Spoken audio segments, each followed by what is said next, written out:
أعوذ بالله من الشيطان الرجيم. بسم الله الرحمن الرحيم. إن الحمد لله نحمده ونستعينه ونستغفره ونستهديه ونعوذ بالله من شرور أنفسنا ومن سيئات أعمالنا. من يهدي الله فلا مضل له ومن يضلل فلن تجد له وليا مرشدا. وأشهد أن لا إله إلا الله وحده لا شريك له وأشهد أن محمدا عبده ورسوله بلغ الرسالة وأدى الأمانة ونصح الأمة وجاهد في الله حق جهاده حتى أتاه اليقين. اللهم صل وسلم على سيدنا محمد في الأولين وصل وسلم على سيدنا محمد في الآخرين وصل وسلم على سيدنا محمد في الملأ الأعلى إلى يوم الدين. رب اشرح لي صدري ويسر لي أمري واحلل عقدة من لساني يفقه قولي. أما بعد, mes chers frères et mes chères sœurs, assalamu alaikum wa rahmatullahi wa barakatuh. Nous voilà une nouvelle fois, par la grâce et la bonté d'Allah Azza wa Jal, par sa clémence, par son indulgence, par sa force et sa puissance, autour des noms sublimes qu'Allah Azza wa Jal nous a enseignés à travers son bien-aimé Rasulullah sallallahu alayhi wa sallam. Nous allons étudier un nom qui va nous permettre d'ouvrir une porte du paradis. Il est important pour franchir cette porte. C'est vrai qu'il faut avoir la foi, le fait de dire La ilaha illallah, Muhammadun Rasulullah sallallahu alayhi wa sallam, ça c'est la clé. Mais on ne peut mettre cette clé que par l'autorisation d'Allah. Vous vous rendez compte?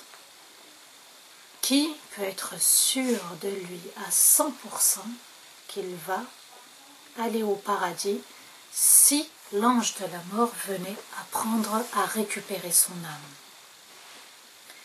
Nous avons encore du chemin dans le pardon. Nous avons encore du chemin dans le repentir. Et le nom d'Allah Al-Ghafour, ce nom qu'on va étudier aujourd'hui, doit nous permettre d'améliorer notre comportement vis-à-vis d'Allah et vis-à-vis des gens. Ce nom Al-Ghafour va être mentionné à plusieurs reprises dans le Coran. Il va être évoqué 91 fois dans le Coran. Allah insiste. Il va énormément insister, évoquer, mentionner ce nom, Al-Ghafour, et il est souvent suivi par Ar-Rahim. Al-Ghafour, Ar-Rahim. Allah Azza wa Jal nous dit dans Surat Al-Hijr, verset 48 et verset 49, Nabbi' ibadi, anni ana al-Ghafour Ar-Rahim, wa anna adhabi هو العذاب الأليم. Allah nous dit, informe mes serviteurs, informe mes créatures, Anni ana al-Ghafour ar-Rahim, que je suis vraiment, que je suis certes le grand pardonneur, l'extrêmement miséricordieux. Il faut ajouter l'extrêmement miséricordieux, pas que miséricordieux, l'extrêmement miséricordieux. Et il nous donne une autre info, wa anna adhabi huwa al-adhab al-alim, et que mon châtiment, c'est le châtiment le plus douloureux. Donc Allah Azza wa Jal veut qu'on sache, Nabbi' ibadi, informe. C'est une information importante. C'est vraiment Allah Azza wa Jal emploie un terme, Nabbi'. Il ordonne à son prophète, à Rasulullah sallallahu alayhi wa sallam, de nous informer. De quoi? Que je suis le très grand pardonneur, que je suis d'une extrême miséricorde, mais en même temps que le châtiment le plus douloureux, c'est le châtiment d'Allah. Donc, on n'a vécu aucune souffrance finalement. quelle souffrance nous avons vécue, que nous avons connue, alors qu'Allah nous dit, et mon châtiment, c'est le châtiment de l'enfer. Jusqu'à maintenant, on n'a pas encore souffert, on n'a pas encore été châtié. Donc il est temps, Allah nous dit, de venir vers celui qui pardonne et celui qui offre sa miséricorde. Donc vous voyez que Al-Ghafour renferme la rahmat d'Allah. Il nous donne l'occasion sans cesse de revenir à lui.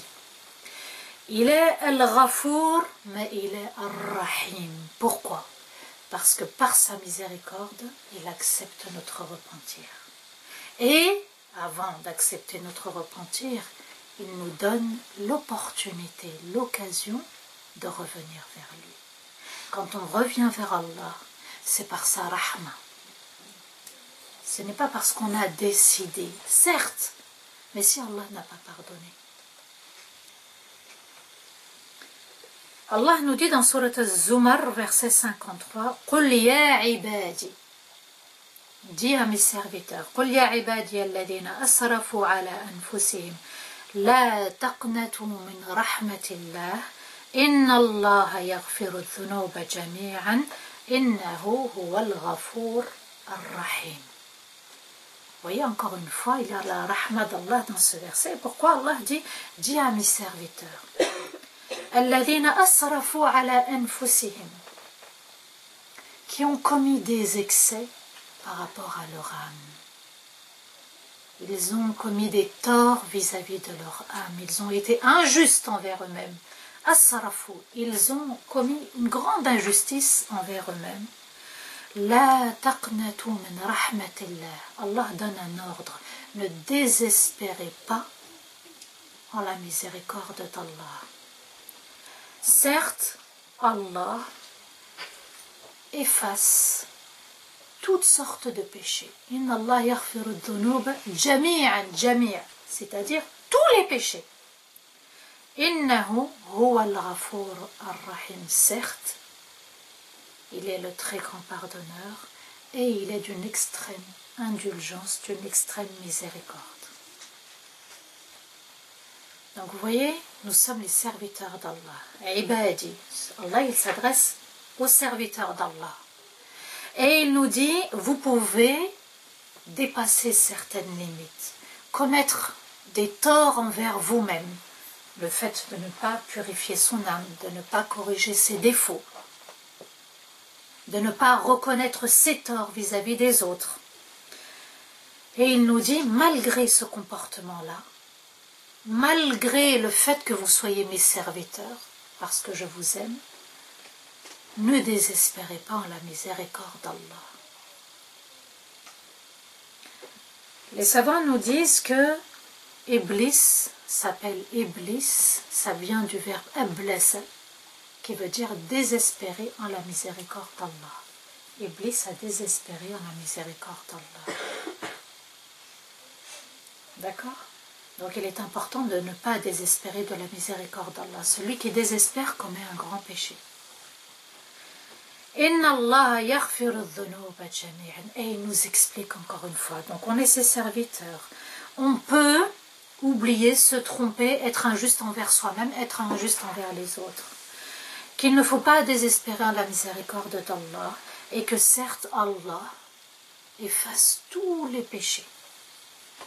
Boire de l'alcool, fumer, ne pas prier, prier mais pas à l'heure, négliger ses prières, mentir, douter, avoir des relations hors mariage, peut-être qu'on a avorté, peut-être que on a eu des doutes sur les autres, peut-être qu'on a commis d'autres et encore d'autres et d'autres péchés, subhanallah.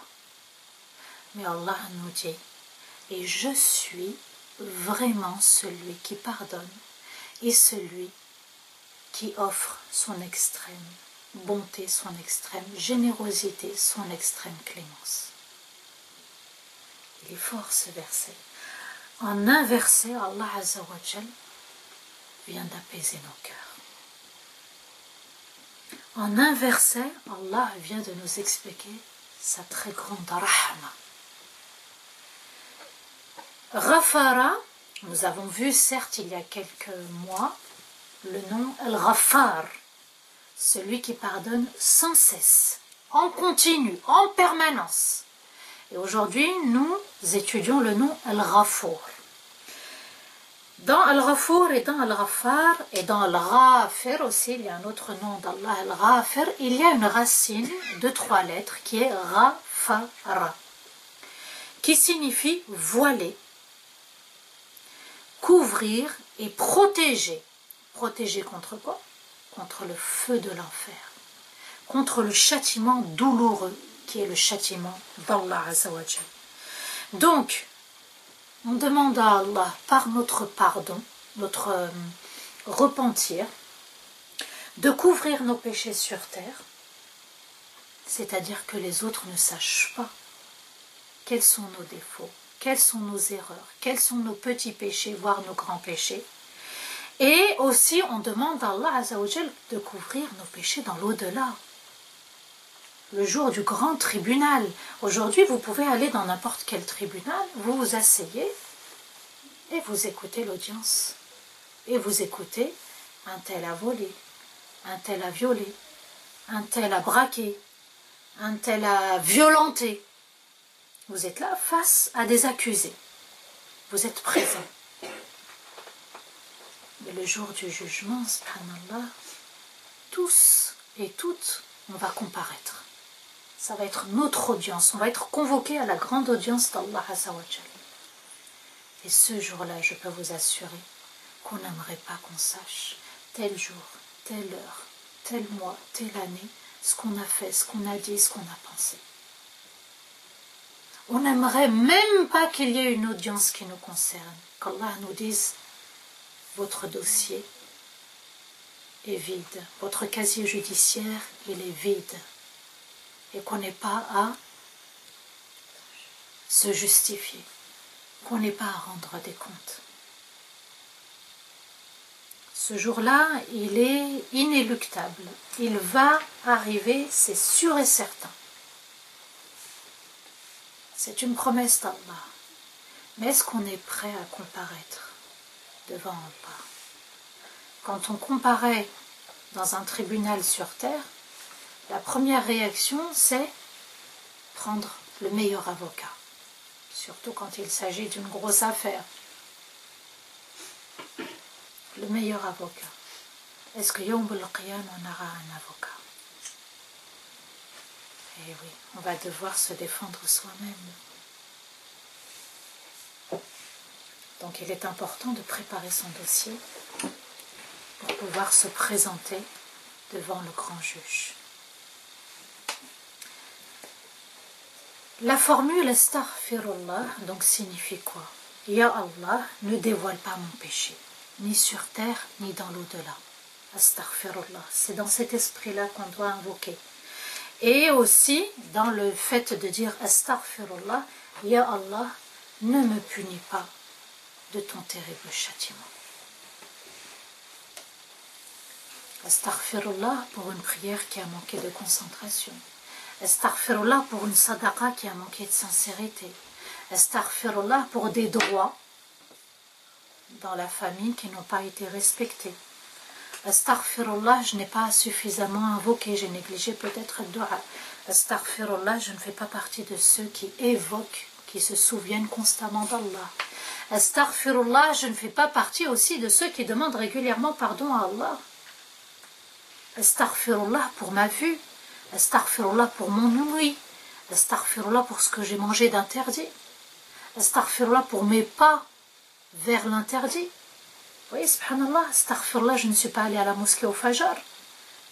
Pour les hommes, astaghfirullah pour l'Isha. Astaghfirullah, astaghfirullah, il faut être conscient de ses défauts, conscient de ses erreurs, conscient de ses petits péchés et de ses grands péchés. Ya Allah, j'ai beaucoup de péchés, couvre-moi. Ya Allah, j'ai été injuste envers les autres, couvre-moi et protège-moi du feu de l'enfer. On doit s'attacher à ce nom, constamment. Ya al-Ghafour, il faut le méditer, d'accord, et faire de ce nom, en tirer une leçon, c'est-à-dire avoir le comportement de ceux qui reviennent vers Allah sans cesse. Ibrahim alayhi salam, subhanallah, Allah nous parle de lui et il nous fait part de son grand souhait. Et il dit, en parlant d'Allah, Alladhi khalaqani fahuwa yahdin.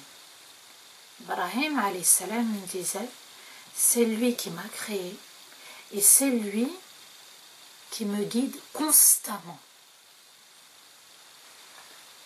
Vous voyez, subhanallah, toute forme de guidance, il l'attribue à Allah. Donc, c'est lui qui m'a créé et qui me guide constamment.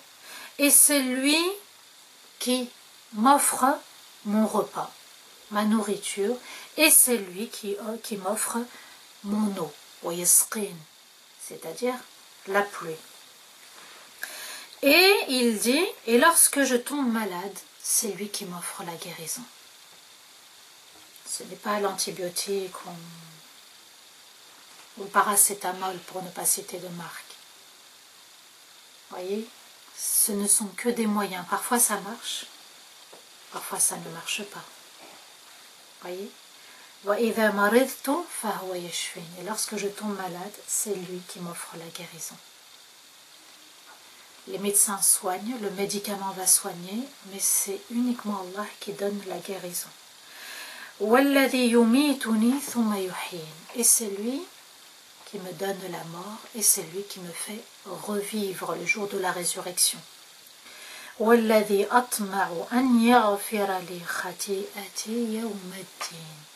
Et c'est lui dont j'espère qu'il me pardonnera mes péchés le jour du jugement. Ibrahim alayhi salam est pourtant subhanallah.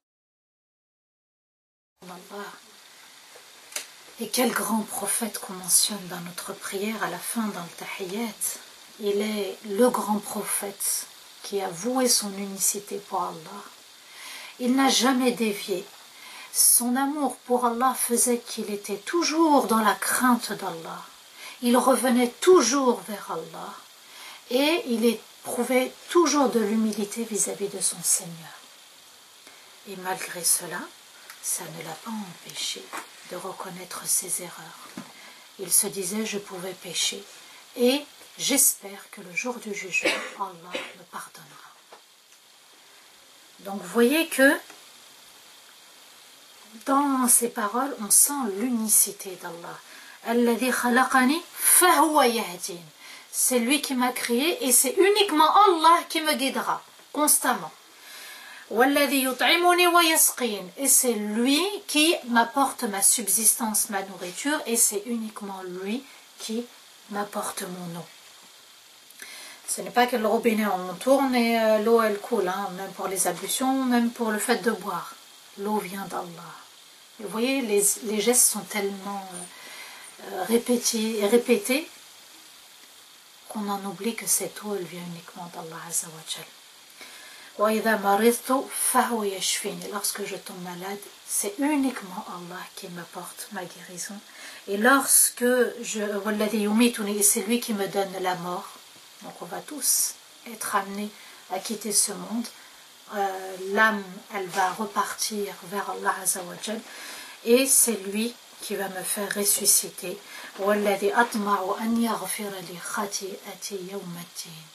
Et c'est auprès de lui dont j'espère qu'il m'effacera mes péchés le jour du jugement.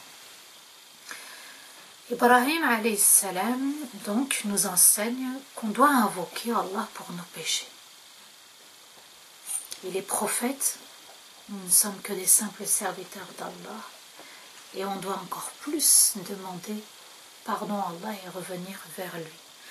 Donc, il est important d'avoir à l'esprit, d'être conscient, de demander pardon à Allah pour les péchés dont on a connaissance et les péchés qu'on a oubliés ou bien on n'était même pas conscient qu'on commettait des péchés. Ça c'est important, avoir à l'esprit de demander pardon à Allah pour ceux pour les péchés qu'on ignore et les péchés dont on s'en souvient. Allah Azza wa Jal nous dit dans Surat Al-Shu'ara, le verset 87 et 89, Allah dit en parlant de Ibrahim, وَلَا تُخْزِنِي يَوْمَ يُبْعَثُونَ يَوْمَ لَا يَنْفَعُ مَالٌ وَلَا بَنُونَ إِلَّا مَنْ أَتَى اللَّهَ بِقَلْبٍ سَلِيمٍ. Le prophète Ibrahim alayhi salam a demandé à Allah, وَلَا تُخْزِنِي يَوْمَ يُبْعَثُونَ, ne m'humilie pas, ya Allah yarhamukillah, ne m'humilie pas le jour où on sera ressuscité. Et quelle humiliation! L'humiliation des péchés, d'être dévoilé devant tout le monde pour ses erreurs, pour ses petits et ses grands péchés. يَوْمَ لَا يَنْفَعُ مَالٌ وَلَا بَنُونَ. Ya Allah, ce jour-là, ne m'humilie pas, le jour où les richesses, les biens et les enfants ne seront d'aucune utilité. إِلَّا مَنْ أَتَى اللَّهَ بِقَلْبٍ سَلِيمٍ. Et ce qui sera utile ce jour-là, ya Allah, ce sera uniquement celui qui viendra avec un cœur pur, un cœur saint. Un cœur purifié des péchés, un cœur saint, pas de rancœur, pas de colère, pas d'animosité, pas de haine, pas de rage. C'est ce cœur-là qui sera utile. Mais pour arriver à ce type de cœur, à ce grand cœur, subhanallah, il va falloir revenir vers Allah. Il va falloir faire un grand repentir sincère, purifier constamment. Ibrahim a demandé à Allah de le guider constamment. Et c'est lui qui me guide constamment. Cherchez la guidance perpétuelle auprès d'Allah. Cherchez à ce qu'Allah nous guide du matin jusqu'au soir et jusqu'à la fin de notre vie. Quant à Moussa alayhi salam, Allah nous dit قال رب إني ظلمت نفسي فاغفر لي فغفر له فهو الغفور إنه هو الغفور الرحيم. Allah nous dit dans Surat Al-Qasas, les récits de nos prophètes, le verset 16, concernant Moussa lorsqu'il va tuer en donnant un coup de poing un homme, un Égyptien. قال رب إني ظلمت نفسي. Ya Allah, il dit, Ya Allah, Rabbi mon Seigneur, je me suis fait du tort à moi-même, j'ai été injuste envers moi-même. Faghfir li, pardonne-moi. Et Allah dit, faghfara lah. Il a commis un péché, il s'en est repenti immédiatement et Allah a tout de suite pardonné. Innahu huwa al-Ghafour ar-Rahim. Certes, Allah est celui qui pardonne et il est d'une extrême clémence. Donc vous voyez qu'il est important d'avoir à l'esprit de réaliser en permanence qu'on commet des erreurs, qu'il y a un jour du jugement, qu'il y a notre Seigneur qui pardonne et il est d'une extrême générosité envers celui qui revient. Le plus dur, c'est d'être conscient qu'on a commis un péché. C'est d'être conscient que notre âme nous a conduits au péché, qu'on a fait du tort aux autres. Parfois on sait, parfois on est conscient et parfois on est inconscient. On oublie, on se trompe. Mais le plus important, c'est de reconnaître son erreur et c'est de demander pardon à Allah Azza wa Jal toute la journée, de revenir vers Allah régulièrement. Ghafir, quand on cite ce nom, Al-Ghafir signifie celui qui pardonne le péché. Ghafir al-Dhan, c'est celui qui pardonne le péché. J'ai commis, je reviens vers Allah, Allah pardonne. Al-Ghaffar, c'est celui qui pardonne constamment les péchés. Et quand on invoque Allah par Al-Ghafour, c'est celui qui pardonne les grands péchés. Donc vous voyez qu'Allah pardonne constamment toutes sortes de péchés. Que ça soit un péché, que ça soit plusieurs péchés dans la journée, que ça soit des grands péchés. Allah, il est Al-Ghafir, Al-Ghaffar et Al-Ghafour. Ça n'est pas une miséricorde. Qu'il ait ces 3 noms. Imaginons, il y aurait que Al-Ghafir, il pardonne le péché, mais s'il ne pardonnait pas les grands péchés, et s'il n'était pas celui qui pardonnait en permanence, comment on ferait? Oui, subhanallah, c'est vraiment une miséricorde, ces noms, et ils sont vraiment sublimes. Allah nous dit dans Surat Al-Hujurat, les appartements, le verset 11, وَمَنْ لَمْ يَتُبْ فَأُولَٰئِكَ هُمُ الظَّالِمُونَ. Et ceux qui ne se repentent pas, ceux qui ne reviennent pas envers Allah, ce sont eux qui ont commis une injustice envers eux-mêmes. Donc vous voyez que le repentir, il est obligatoire. Et celui qui n'est pas dans une démarche de revenir constamment vers Allah, il commet un tort envers lui-même, il commet même un péché. Celui qui ne demande pas pardon à Allah commet un péché. Vous voyez, subhanallah, Allah nous dit وَمَنْ لَمْ يَتُبْ فَأُولَٰئِكَ هُمُ الظَّالِمُونَ. Et ceux qui ne demandent pas pardon à Allah, qui ne reviennent pas, eh bien ce sont eux qui sont injustes envers eux-mêmes. Allah n'a été injuste envers personne.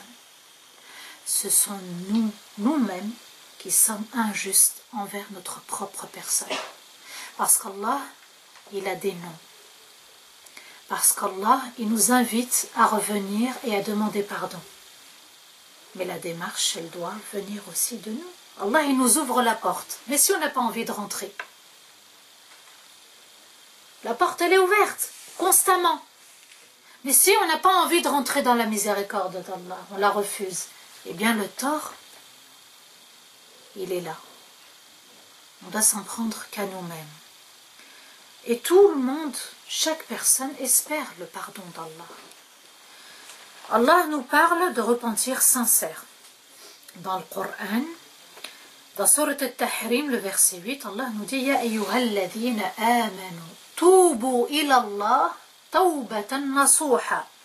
Asa rabbukum an yukaffira ankum sayyi'atikum, wa yudkhilkum jannatin tajri min tahtiha al-anhar. » Ya ayyuhalladhina amanu. Allah s'adresse à ceux qui ont la foi. Nous avons la foi, nous portons cette foi elle vit en nous. Toubu ilallahi tawbatan nasuha, c'est un ordre d'Allah. Toubu, repentez-vous, d'un repentir sincère, et on va expliquer c'est quoi. Asa rabbukum an yukaffira ankum sayyi'atikum, pour qu'Allah, votre Seigneur, vous efface vos péchés, vous efface complètement vos péchés, et pour qu'il vous fasse rentrer Jannat dans des paradis où coulent les ruisseaux. Même pas un paradis, Allah nous dit des paradis. Le repentir doit être sincère et le repentir est nécessaire et obligatoire. On doit revenir vers Allah, constamment, perpétuellement, du matin jusqu'au soir, d'avoir conscience que nous commettons des erreurs, consciemment et inconsciemment, et il est obligatoire de faire ce repentir. Vous savez, lorsqu'on ne regrette pas nos péchés, lorsqu'on ne demande pas pardon à Allah Azza wa Jal pour nos erreurs et nos péchés, et lorsque parfois on se vante même de nos péchés, il y en a qui se vantent, avec les vidéos, il y en a qui en parlent de leurs péchés.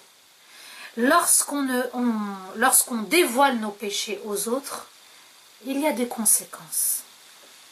Ce péché va s'inscrire dans notre livre. Souvenez-vous, le hadith du prophète, alayhi salatu wassalam, lorsqu'il nous parle des anges qui inscrivent les bonnes actions à droite et les anges qui inscrivent les mauvaises actions à gauche. Les anges qui inscrivent les mauvaises actions sont sous la responsabilité de ceux qui inscrivent les bonnes actions. Et ils l'inscriront que si les anges des bonnes actions donnent leur accord. Donc du matin jusqu'au soir, les anges des mauvaises actions demandent la permission aux anges, à l'ange des bonnes actions, d'écrire. Non, attends, il se peut qu'ils reviennent. Non, attends, il se peut qu'ils reviennent. La nuit tombe, et Allah Azza wa Jal descend. Il nous invite, encore une fois, il nous donne l'occasion de revenir à lui, et certaines personnes vont aller se coucher sans avoir demandé pardon de toute la journée. Allah dira qu'elle manque de pudeur de la part de mon serviteur. Je lui offre l'occasion de se repentir, il ne revient pas. Vous voyez, subhanallah.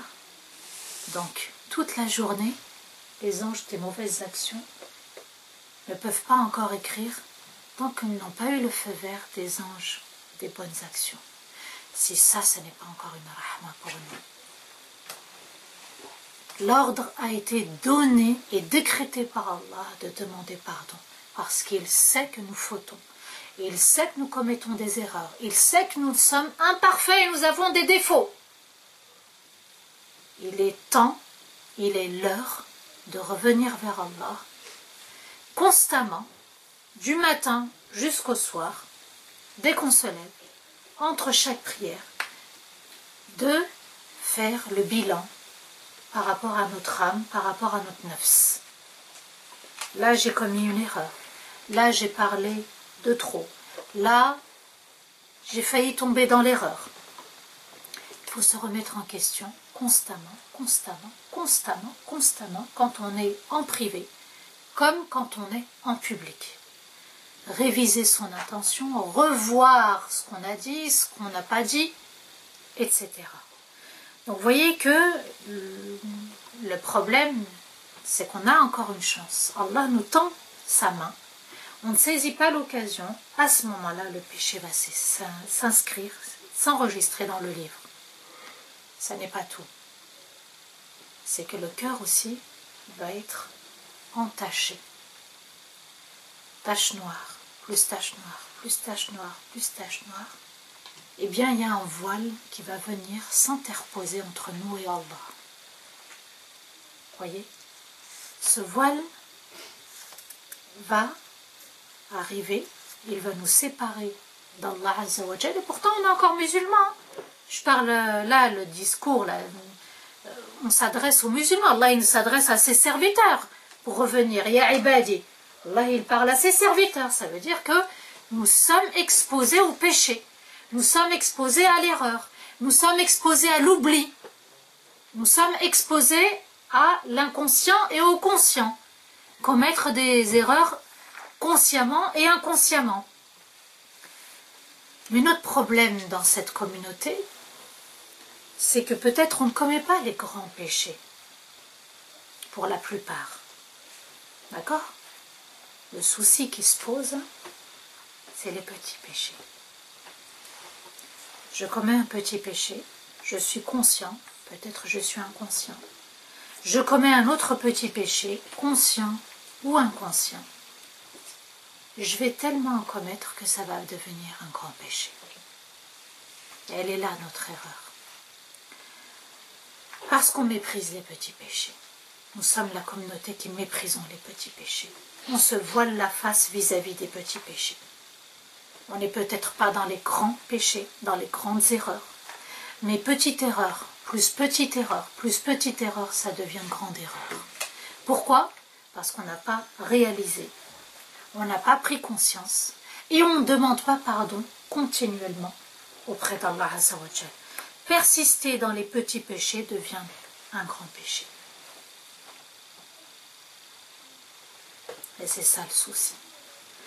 Et le musulman doit considérer ses péchés, subhanallah, comme une montagne. Ça veut dire quoi? C'est que quand je suis au pied de la montagne, je dois me dire que cette montagne peut s'écrouler sur moi.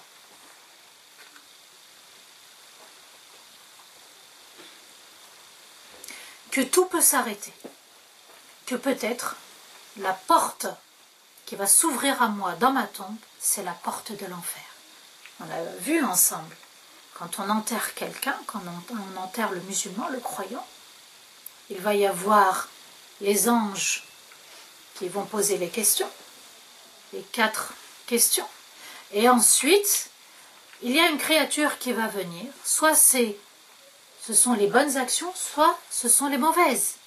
Et une porte va s'ouvrir, et on va voir, est-ce que c'est une porte du paradis, ou est-ce que c'est une porte vers l'enfer? Qu'est-ce qui nous attend? Le paradis ou l'enfer?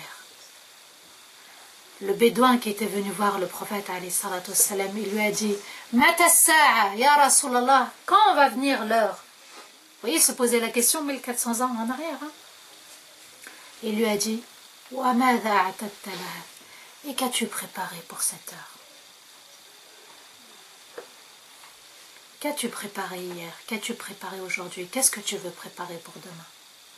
Vous voyez, subhanallah, du matin jusqu'au soir, notre esprit, notre cœur, notre âme doivent rester éveillés et se dire, ah là, avec mon conjoint, avec mes enfants, avec ma maison, avec mes parents, avec mes frères et sœurs, avec la communauté, avec mes voisins, dans le supermarché, à l'extérieur, dans ma voiture, je dois me remettre en question. Et c'est ça l'épreuve. L'épreuve, ce n'est pas la mort de quelqu'un, la maladie, la perte. Allah Azza wa Jal, quand il nous éprouve, il nous teste comment nous allons réagir face à telle situation. Il y a une situation donnée et il y a une réaction attendue. Est-ce que c'est le bon comportement qu'on va adopter ou est-ce que c'est le mauvais comportement? Le bon comportement qui nous rapproche d'Allah ou est-ce que c'est le mauvais comportement qui est une erreur, un péché? Est-ce que je vais me mettre en colère? Est-ce que je vais manquer de patience? Est-ce que je vais pencher vers la désobéissance, vers l'obéissance à Allah? Chaque seconde compte de notre vie. Chaque seconde. Est-ce que j'ai donné? Est-ce que j'ai été juste? Injuste? Est-ce que j'ai négligé? Est-ce que j'ai dévalorisé? Est-ce que j'ai minimisé? Chaque seconde compte pour Allah. Parce que chaque seconde, nous allons devoir rendre des comptes auprès d'Allah.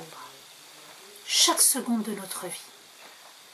Nous, peut-être, on oublie, mais Allah n'oublie pas.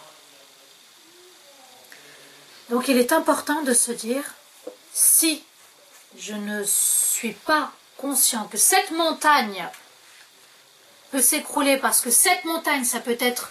Vous savez, la montagne, c'est quoi? C'est une pierre, plus une pierre, plus une pierre. C'est ça, la montagne. Si je n'ai pas à l'esprit que je peux avoir une montagne de péché et que tout peut s'écrouler sur moi, eh bien, je vais tout perdre. Ma place auprès d'Allah. Je vais perdre ma place au paradis, ma place auprès de Rasulullah sallallahu alayhi wa sallam dans l'au-delà. Vous voyez, on peut tout perdre. Donc il est important à chaque fois de considérer le péché comme un énorme péché. Chaque petit péché doit être considéré comme un grand péché. Souvent on nous dit on n'est pas conscient qu'on a désobéi au grand Allah. Mais Allah, c'est vrai, il est grand. C'est vrai qu'Allah est magnifique. Hein? Mais notre péché, il est grand aussi. Tout péché doit être dans notre cœur comme un grand péché. Toute petite erreur, ça doit être une grosse erreur. Chaque défaut doit être un grand défaut. On ne doit rien minimiser. On ne doit pas mépriser l'erreur ni le péché. Et il est important, subhanallah,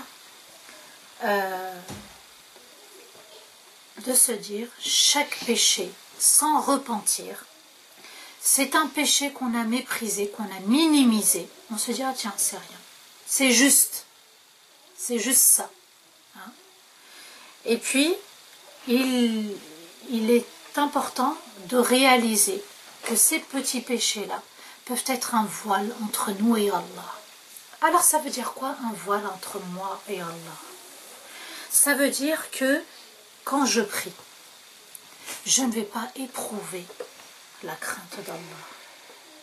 Ça veut dire que quand je vais lire le Coran, je ne vais pas avoir la clairvoyance, la lumière d'Allah, et je ne vais pas ressentir la crainte d'Allah. Quand je vais faire du dhikr, je ne vais pas ressentir la crainte, l'amour, la concentration pour Allah. Savourer l'adoration. On ne peut pas le faire, on ne peut pas l'avoir, cette saveur. Pourquoi? Parce que notre cœur est inondé de taches noires. Il y a un voile, un hijab. C'est ce hijab-là qu'il faut avoir à l'esprit. Il ne faut pas qu'il y ait ce voile qui nous sépare d'Allah Azza wa Jal. Et à tout moment, le voile peut être présent. Il peut être là si nous ne sommes pas conscients que l'erreur peut arriver à tout moment. Le petit péché méprisé, eh bien, il a des conséquences. Pourquoi? Si nous n'avons pas à l'esprit qu'Allah est al-Ghafour et que je dois revenir à lui, eh bien, je vais mépriser mes péchés et ça a des conséquences. Ça veut dire quoi? Ça veut dire que j'aurai un manque de pudeur vis-à-vis d'Allah. Et quand je n'ai pas de pudeur, je peux faire n'importe quel péché. Vous savez, avant d'arriver au grand péché, on commence par un petit. Il est négligé. Non, mais c'est que. Il est méprisé, il est minimisé. Jusqu'à ce qu'on arrive au grand péché, on n'est même plus conscient qu'on est en train de commettre un grand péché. Parce qu'on n'a pas purifié ce qui était avant. La montagne, elle a pris de l'ampleur, elle a pris du volume. Il va y avoir un manque de crainte vis-à-vis d'Allah. La crainte, vous savez, c'est un peu comme les warnings. Attention au danger. Cette crainte d'Allah, elle nous dit, attention. Là, tu dois craindre ton Seigneur. Dans ta prière, tu dois ressentir la présence d'Allah. Attention, quelqu'un t'a confié une amana, un secret, tu dois le préserver. Attention, tu ne dois pas douter sur les gens. Attention, tu ne dois pas mentir. La crainte, elle nous empêche de commettre le péché. Et puis quand on commet le péché, il y a l'absence de crainte. Péché plus péché, eh bien, il va y avoir un grand manque de crainte. Et ça nous pousse, le fait de commettre des péchés et de ne pas s'en purifier, ça nous pousse justement à négliger les péchés, à ne pas considérer ce péché comme un grand péché. Et on arrive facilement à commettre les grands péchés. Alors les savants vont donner certaines conditions pour que le repentir soit accepté par Allah. Premièrement, il faut stopper tout de suite le péché. On appelle ça la prise de conscience. Je prends conscience de mon erreur. Je prends conscience de mon défaut. Petit ou grand péché, je prends conscience et je le stoppe immédiatement. Je ne dois pas me dire, oui, quand je serai mariée, ou quand je vais commencer la prière, ou quand... Vous voyez, le fait de reporter. Shaitan aime bien, voilà, il a l'espoir pour ça, nous faire espérer. Quand je serai grand, quand j'aurai tel âge, quand je serai dans telle situation. Ensuite, il faut regretter le péché. Ça doit être un regret fort. Regretter le péché, regretter d'avoir commis, d'avoir désobéi à Allah. Regretter d'être sorti du droit chemin. Et être ferme pour ne pas recommencer. Il y a le fait de tomber, et le plus important c'est de se relever. On peut revenir au péché, mais le plus important c'est de se relever, regretter, demander pardon à Allah Azza wa Jal et d'être sincère dans ce repentir. Mais cette demande de pardon, pour que le pardon soit accepté, eh bien il faut avoir une bonne intention. C'est pas, on se dit, je vais demander pardon à Allah et puis avoir à l'esprit de revenir au péché. Je demande pardon pour maintenant et puis je vais revenir après vers mon erreur. Donc, le repentir doit être sincère pour Allah.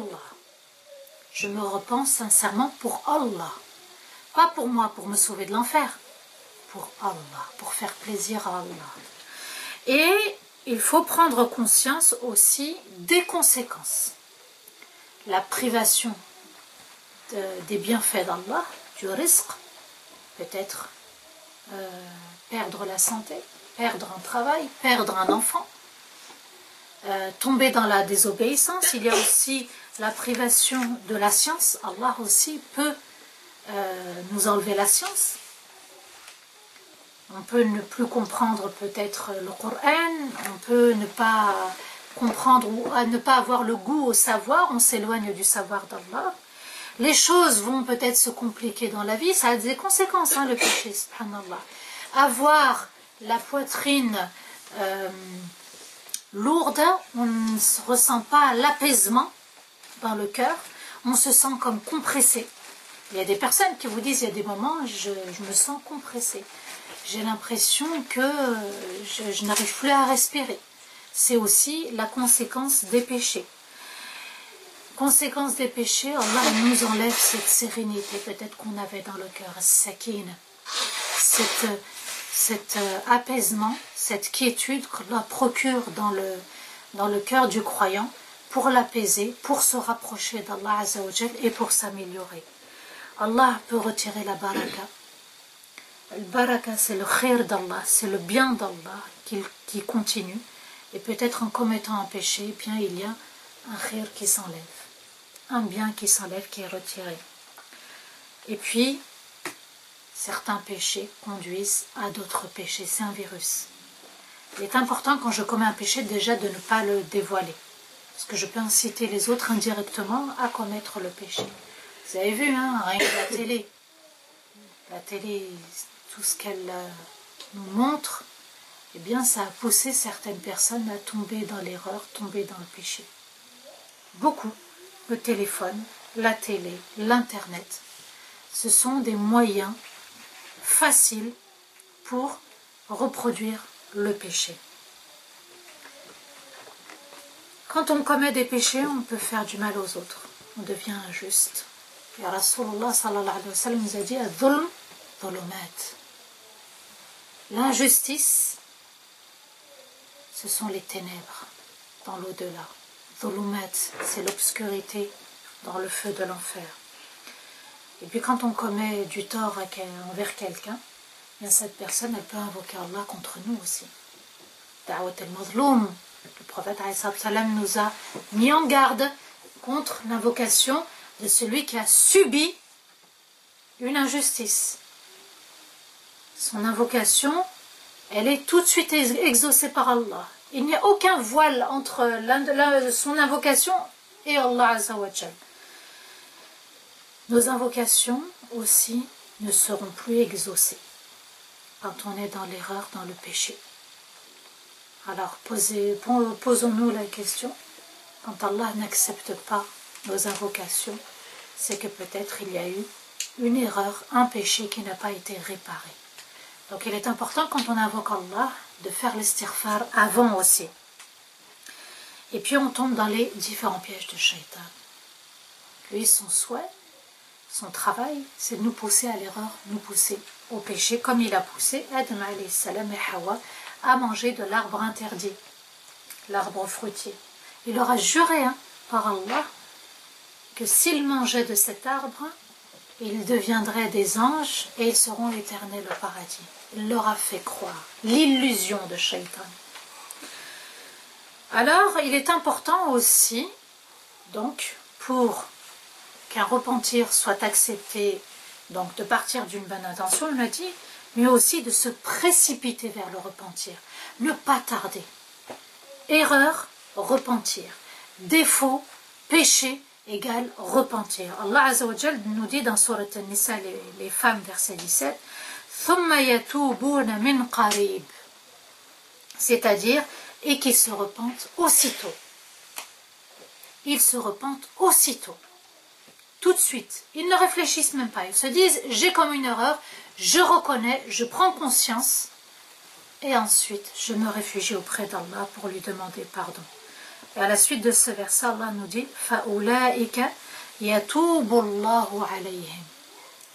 Et pour ces personnes-là, ceux qui ont demandé tout de suite pardon à Allah, eh bien Allah leur pardonne leurs péchés.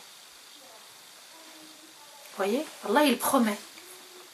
Il promet le pardon quand on revient tout de suite, quand on regrette tout de suite, quand on a de l'amertume pour le péché commis. Il est important aussi, quand on essaye de comprendre le nom d'Allah Al-Ghafour, celui qui pardonne, de craindre de revenir vers le péché. Et on l'invoque, Ya Al-Ghafour, aide-moi à ne pas revenir vers le péché. Dans cette invocation, on craint de revenir au péché et on demande à Allah Azza wa Jal de nous aider, celui qui nous connaît, celui qui sait qu'on peut tomber facilement vers le péché, subhanallah. Il est important aussi de fuir le lieu du péché. Si j'ai l'habitude d'aller au PMU, si j'ai l'habitude d'aller dans les casinos pour jouer, si j'ai l'habitude d'aller dans les bars, si j'ai l'habitude d'aller dans les quartiers, si j'ai l'habitude d'aller à tel endroit où je commettais des erreurs, je dois le quitter. Et souvenez-vous l'histoire de cet homme parmi les Bani Israël, qui a tué 99 personnes. Et il va demander à un homme de science, qu'est-ce que je dois faire? Il a dit, tu sais, c'est pas la peine. Allah, tu n'es pas pardonné par Allah. Et il va le tuer. Ça fera 100. Et subhanallah, il va rencontrer quelqu'un d'autre, un homme de science, qui va lui conseiller de changer de ville. Donc il part, il est en chemin pour quitter la ville où il a commis des péchés, où il a tué, c'est quand même des crimes, 100 crimes. Il quitte la ville et subhanallah, en chemin, l'ange de la mort récupère son âme. Et les anges vont essayer de voir est-ce qu'il était proche de la nouvelle ville, la ville des gens pieux, la ville des gens qui ne commettaient pas qu'ils quittent un mal pour une autre ville, un bien, et ils vont s'apercevoir, subhanallah, qu'il était plus proche de la nouvelle ville que de l'ancienne ville. Et Allah va lui pardonner. Il est nécessaire d'avoir une bonne intention, de regretter et de fuir aussi le lieu où on a commis le péché. On a pu peut-être commettre des erreurs dans son quartier, dans sa propre ville. Il y avait des mauvaises fréquentations. Il est important de déménager. Il faut fuir l'endroit. Il faut quitter cet endroit qui nous a incités à commettre des erreurs. C'est nécessaire. Il faut aussi quitter les gens qui nous ont poussés à commettre des péchés, les mauvaises fréquentations.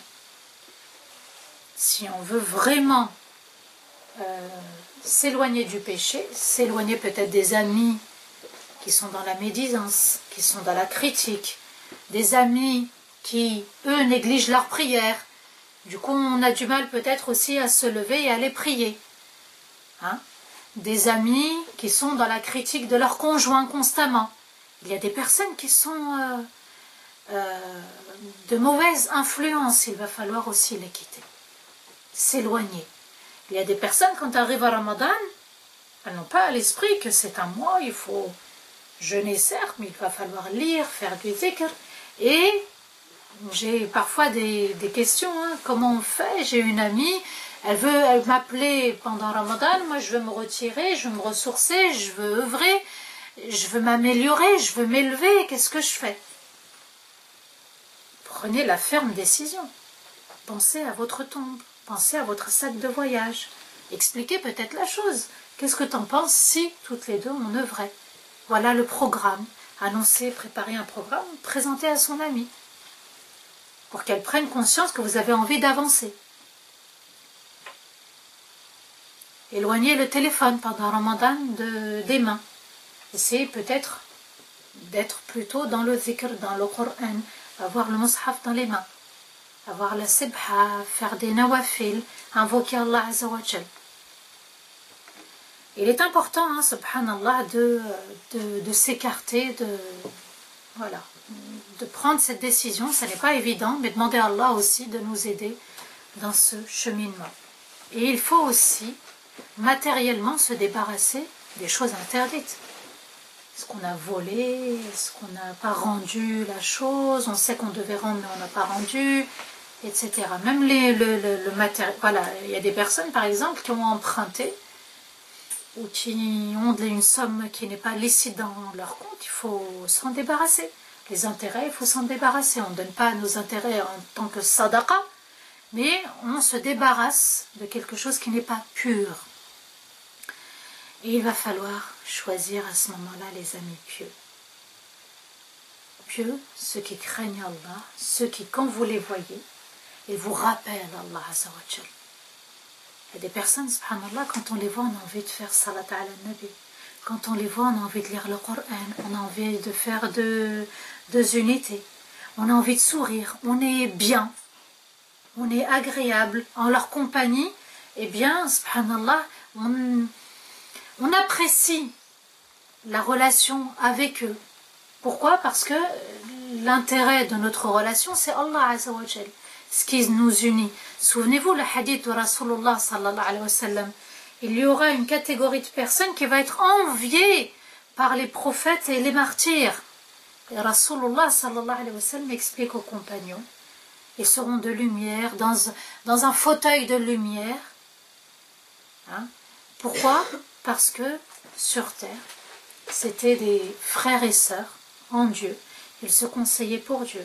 Ils s'aimaient pour Allah. Ils se rencontraient pour Allah. Ils se quittaient aussi pour Allah. Eh bien, cette fraternité, il faut la réaliser. Cette fraternité, il n'y a pas de rancœur.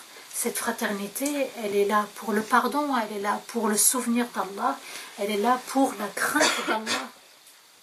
Hein? Vous voyez, subhanallah, essayons de faire partie de ces gens-là. On n'est peut-être pas martyrs, on n'est peut-être pas prophètes ni messagers, mais si on peut réaliser ce lien fraternel pour Allah, eh bien, subhanallah, la fraternité va intercéder le jour du jugement. Elle va intercéder. Il y a peut-être parmi nous des gens qui vont se retrouver au paradis et qui vont se dire, mais où est un tel? Où est un tel? Et Allah leur dira, mais cette personne, elle est en enfer. Ya Allah, est-ce que je peux la récupérer? La ramener au paradis? Oui, et cette fraternité va intercéder. Elle va faire sortir la personne de l'enfer pour la ramener au paradis. Oui, subhanallah, s'aimer pour Allah, se rencontrer pour Allah, se quitter pour Allah. Hein? On chemine ensemble, on œuvre ensemble, on s'aime pour Allah et on se quitte aussi pour Allah. Allah nous dit dans Surat Al-Kahf, Ya ayyuhalladhina amanu, ittaqullah wa kunu ma'as sadiqin. Vous qui portez la foi dans votre cœur, ittaqullah, craignez Allah et soyez parmi ceux qui sont véridiques. Wa kunu ma'as sadiqin. As-sadiqin, ce sont ceux qui, lorsque l'épreuve arrive, ils l'acceptent. Et ils se montrent à la hauteur de l'épreuve. Ils sont satisfaits d'Allah et Allah est satisfait d'eux.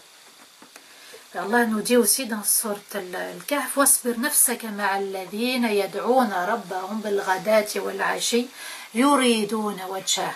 Allah nous dit, et fais patienter ton âme, ton nafs. Avec qui?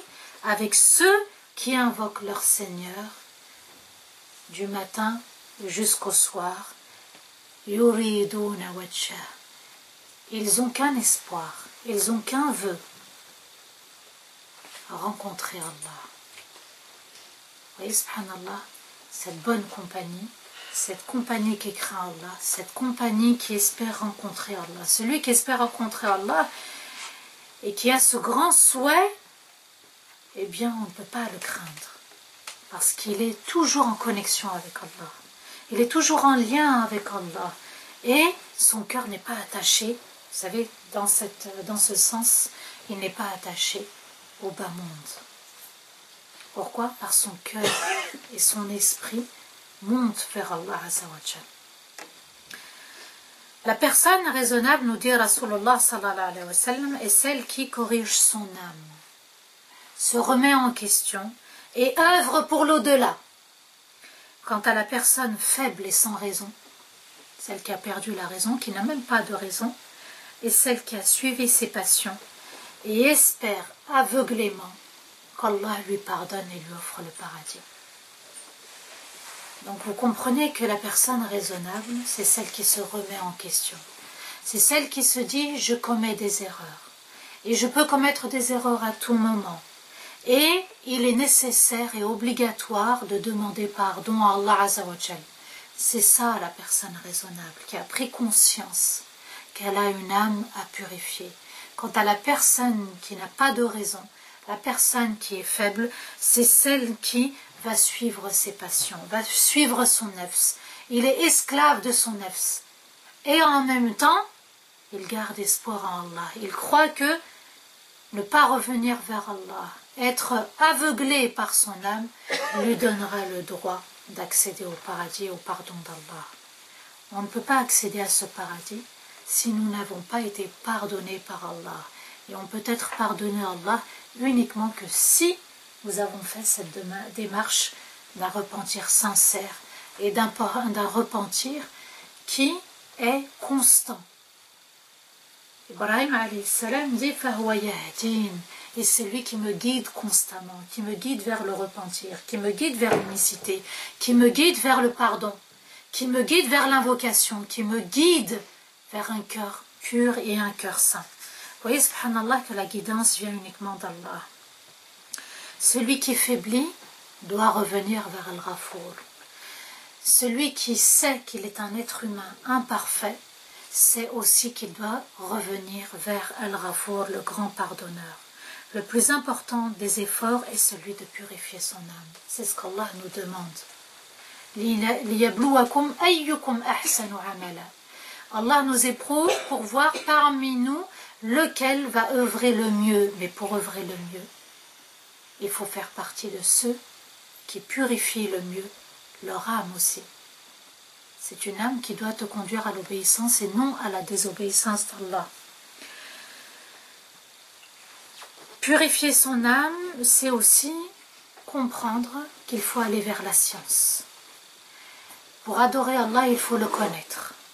Parce que quand on a pris connaissance qu'Allah est le Ghafour, quand on a pris connaissance des versets d'Allah qui nous imposent de revenir et de demander pardon à Allah, eh bien, subhanallah, on prend conscience aussi qu'on est responsable sur terre. On est tous et toutes responsables sur terre. Nous avons cette responsabilité de purifier notre âme, d'invoquer pour les autres, d'être un modèle aussi pour les autres. Donc nous avons une responsabilité. Purifier son âme, c'est aussi comprendre pourquoi on a été créé. On a été créé pour adorer Allah, mais adorer Allah, ça veut dire quoi? Ça veut dire connaître Allah.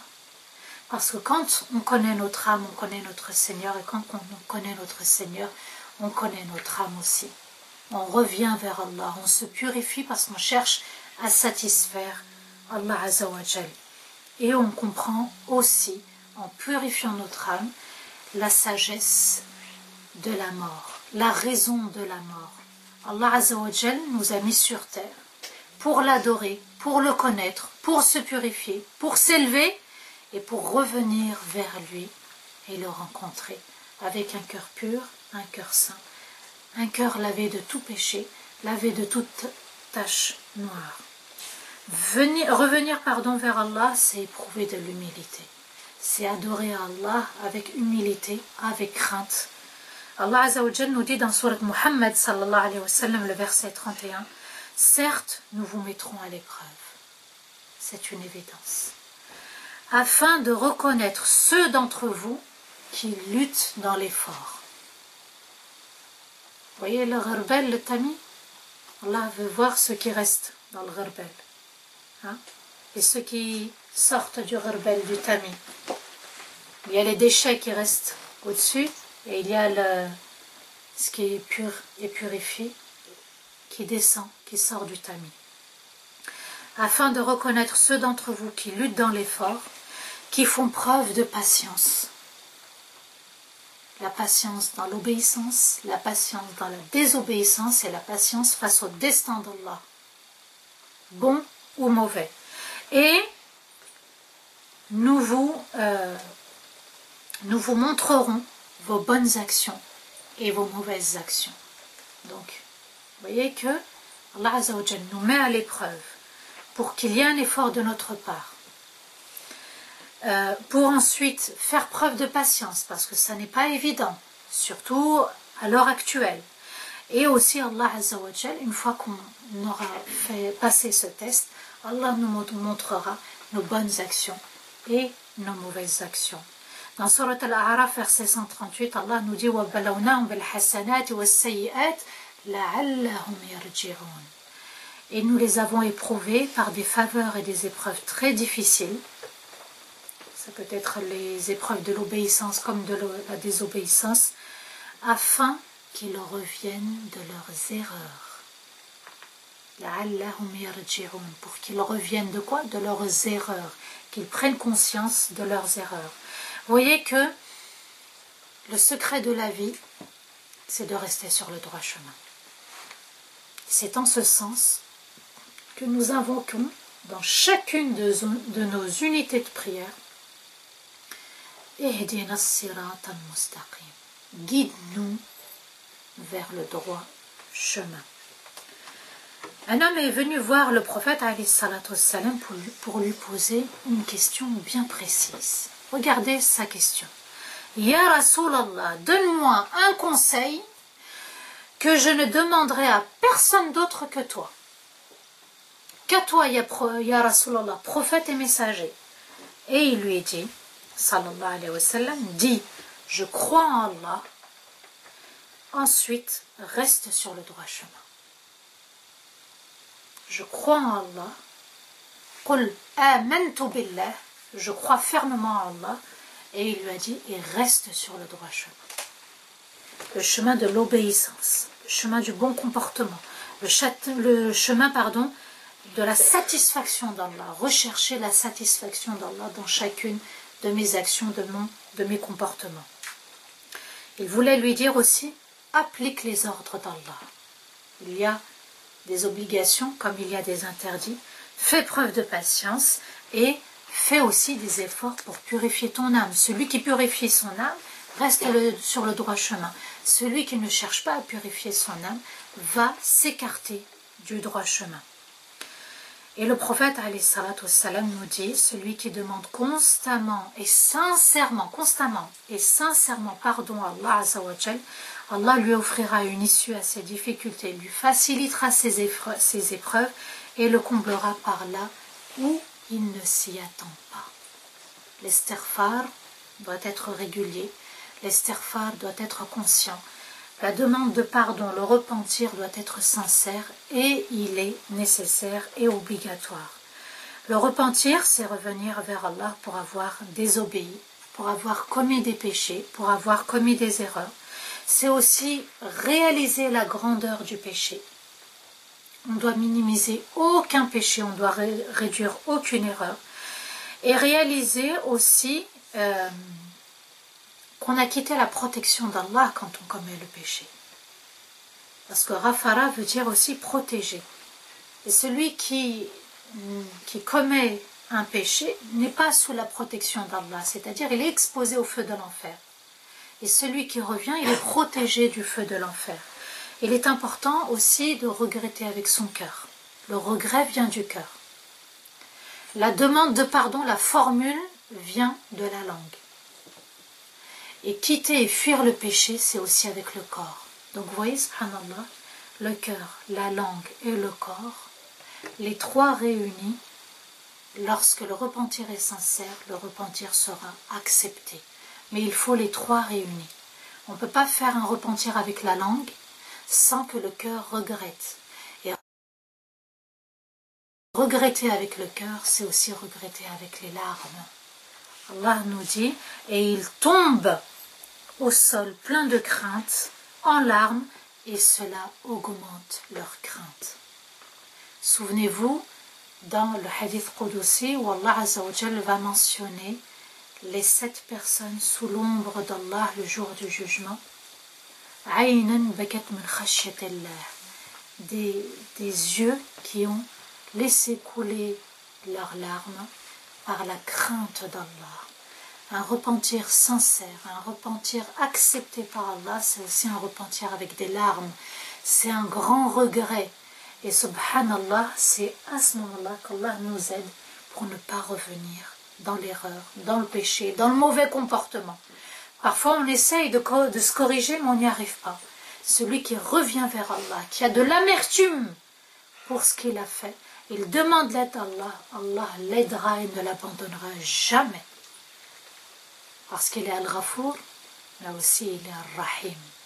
Il a de la rahma pour celui qui revient vers lui. Allah nous dit dans Surat Al-Baqarah, le verset 222, « Inna Allah yuhibbu at-tawwabin wa yuhibbu al-mutatahhirin » Allah nous dit, Allah aime ceux qui se repentent constamment. L'amour d'Allah est voué à ceux qui se repentent constamment. Wa yuhibbu al-mutatahhirin. Et il aime ceux qui se purifient. Qui purifient leur corps. Les ablutions sont un moyen de purifier notre corps. Les ablutions, le prophète a comparé l'eau des ablutions à la rivière qui coule et qu'on vient 5 fois par jour se purifier dans cette rivière. Et il dit aux compagnons, est-ce que des péchés peuvent encore rester là alors que la personne elle s'est purifiée 5 fois par jour?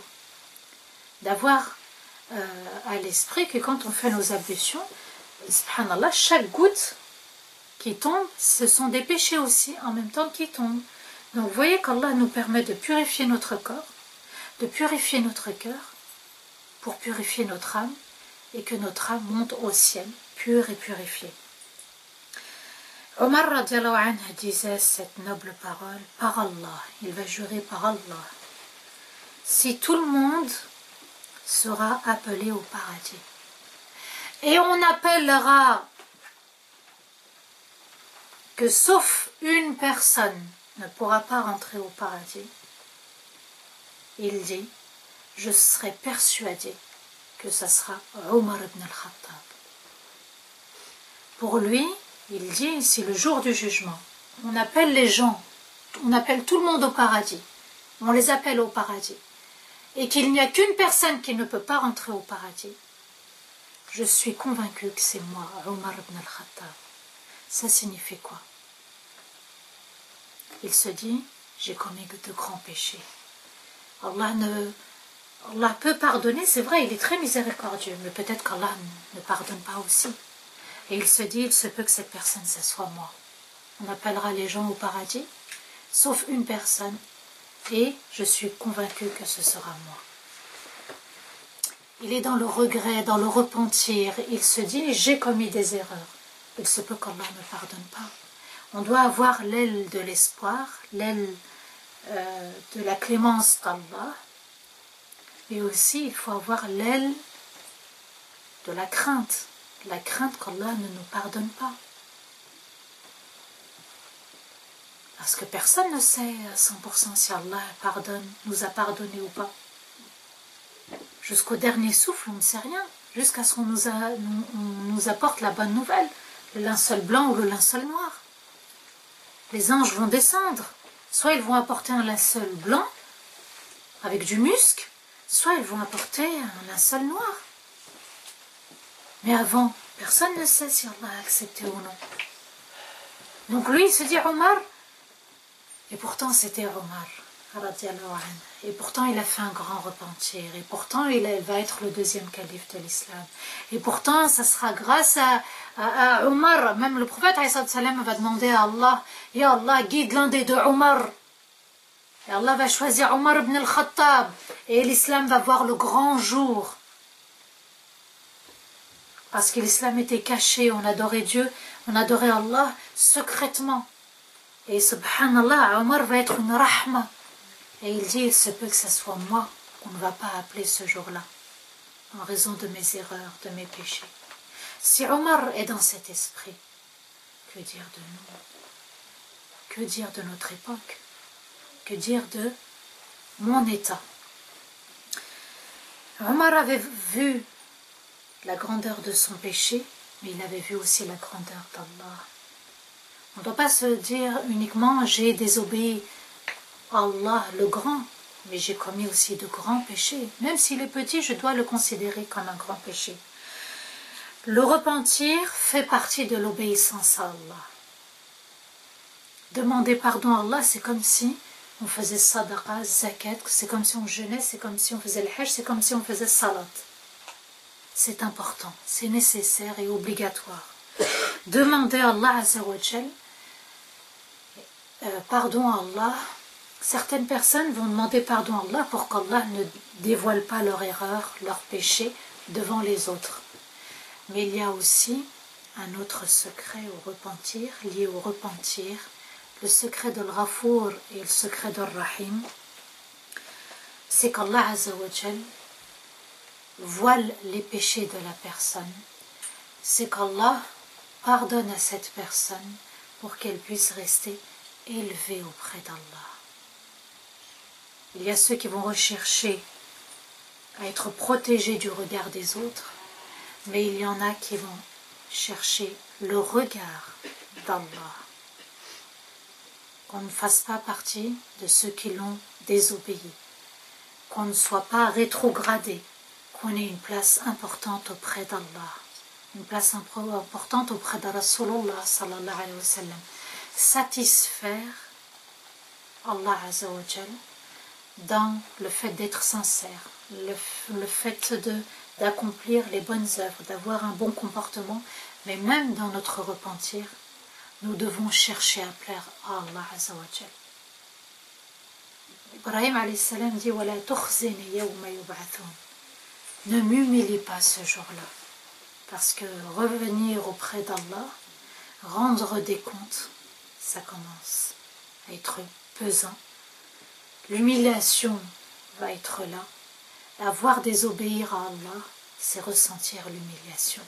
Non pas vis-à-vis des autres, mais de se sentir, nous, humiliés parce qu'on a désobéi celui qui nous a créés, celui qui nous a promis sa miséricorde, celui qui nous a décrété des actes obligatoires.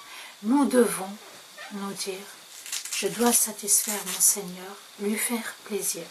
Si ça satisfait Allah, alors je suis satisfait, je purifie mon amour.